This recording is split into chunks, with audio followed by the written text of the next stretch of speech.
Pemirsa, terima kasih Anda masih bersama kami di Top News. Kinerja APBN 2025 periode Januari hingga Februari ditandai dengan terjadinya defisit. Sejumlah ekonom menyebut hal ini sebagai alarm serius terhadap prospek ekonomi secara keseluruhan di tanah air.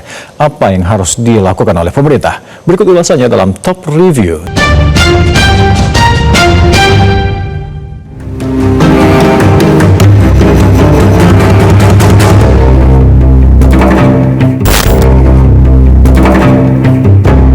Kamis 13 Maret lalu, Menteri Keuangan Sri Mulyani akhirnya menggelar konferensi pers mengenai laporan kinerja Anggaran Pendapatan dan Belanja Negara APBN 2025. Progres APBN 2025 ini memang sempat menjadi spekulasi karena telat dipublikasikan.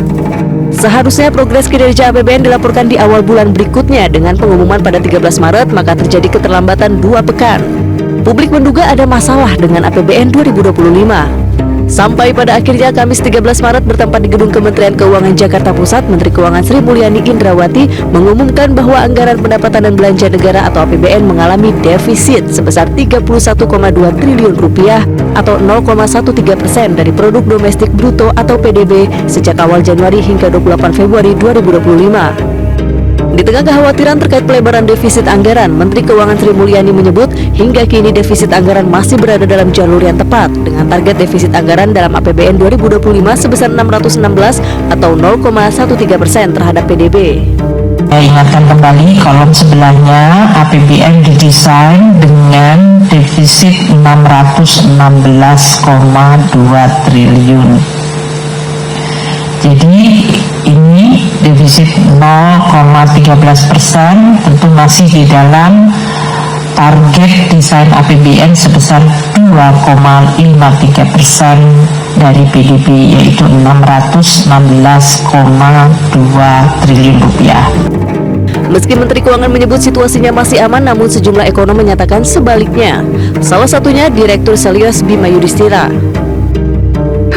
Berikutnya adalah kalau defisit apa konsekuensinya? Masyarakat harus tahu konsekuensi dari defisit APBN ini menandakan bahwa pemerintah harus berutang lebih banyak lagi, dan itu benar, memang utang pemerintah kenaikannya 30% lebih dibandingkan tahun sebelumnya. Jadi sampai akhir 2025 diperkirakan utang pemerintah akan tembus 10.000 triliun, belum termasuk utang dari BUMN. Konsekuensi utang semakin besar apa? Maka akan terjadi rebutan di perbankan. Jadi bank daripada membiayai kredit kepada pelaku usaha terhadap UMKM, lebih baik parkir uangnya di surat utang pemerintah. Karena jumlahnya banyak, kemudian dari sisi bunga yang didapatkan juga lebih tinggi. Itu nggak bagus buat perekonomian ya, karena ada likuiditas atau dana yang berpindah tuh dari bank menjadi ke pembelian surat utang pemerintah. Salah satu faktor terbesar penurunan penerimaan negara adalah seretnya setoran pajak. Tercatat sejak 1 Januari hingga 28 Februari 2025 hanya 187,8 triliun rupiah. Angka ini anjlok 30,19% dibandingkan dengan periode yang sama tahun 2024, di mana kala itu penerimaan pajak mencapai 269,02 triliun rupiah. Kalau penerimaan pajaknya sedang turun dan turunnya cukup dalam ya, Januari saja itu 40% dibandingkan tahun lalu turunnya, maka harus dicari nih, apa sih sebenarnya kontributor utama yang membuat pajak itu turun selain administrasi dan komoditas? Jawabannya adalah industri manufaktur.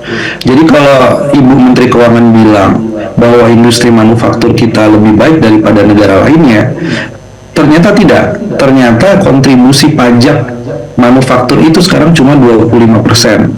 Sebelumnya ya, 1 tahun 2 tahun sebelumnya itu 30% kontribusinya. Jadi kalau industri pengolahan itu sedang kuat, maka penerimaan pajaknya akan lebih bagus.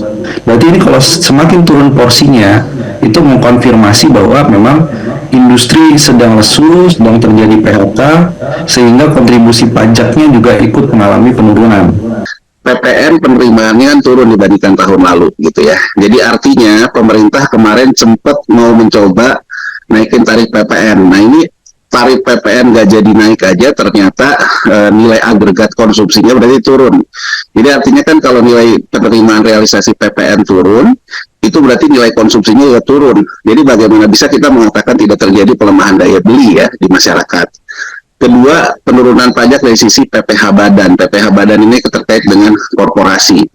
Ya, menurut saya ini juga menunjukkan bahwa apa yang jadi masalah, seperti kita lihat dari analisa bahwa fragile-nya terhadap pasar keuangan kita, memang sektorialnya terganggu. Artinya sektor tenaga kerja kita juga memang nyata terjadi tekanan. Jadi ya ini menunjukkan bahwa memang ekonomi kita dalam kondisi sulit.